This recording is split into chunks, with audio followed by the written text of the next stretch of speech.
really love about Treo is the fact that this little dog, an army explosive sniffer dog, saved countless lives in Afghanistan by detecting explosives and other horrible gadgetry placed around. And yet this dog is a kind of hero of his type, and yet Amy's portrait of him is made by someone who loves dogs. It's a beautiful animal sculpture, and I think actually that's what I love about it most. You knew Theo's handler, didn't you, Amy? It was such an honour, and I had already read Dave Heyhoe's book.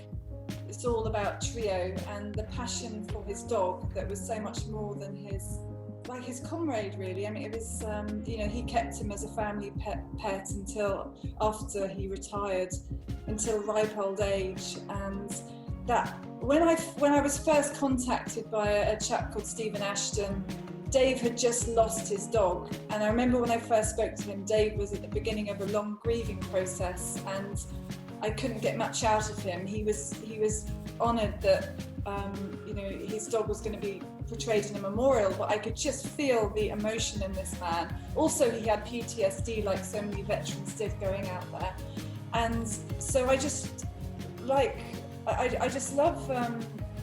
the opportunity. It's such an honour that people come to you to make things for them, so you just want to put everything into it and do the best job you can. And Treo is a mix of Labrador and Spaniel, and by speaking to Dave I got to know a lot about the dog. He shared photos, lots of video footage, so the video footage really helped me as well.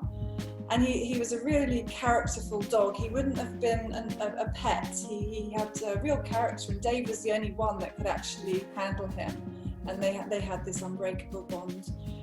So yes, I was capturing him as he's sort of doing his job. He's sniffing out these IEDs. He had that obsessiveness of the spaniel to be able to do his job.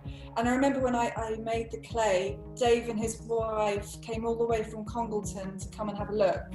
And all of us were crying. It was a really emotional moment. And I think a lot of artists, as we all know, it's so emotive. We put everything into it, and equally our clients. A lot of the time, the subject matter means so much to them. And when he came in and saw his dog, he cried, and he went up to him and approached him like he was approaching his dog. And it was very emotional. And it also meant I had done my job okay. I mean, I had to build up a lump on the back of his skull a little bit because Treo had this very distinctive bump.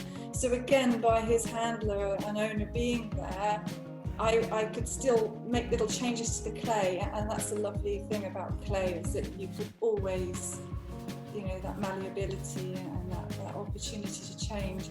It was a very special commission. You've made some absolutely spectacular memorials and military pieces, but including your fantastic Pegasus that we made in 2017. But I love Treo. I think it's a beautiful sculpture. I think we love our dogs. I mean, I've got Ozzy here. He has a really hard life. I mean, yes. I mean, animals, dogs, horses.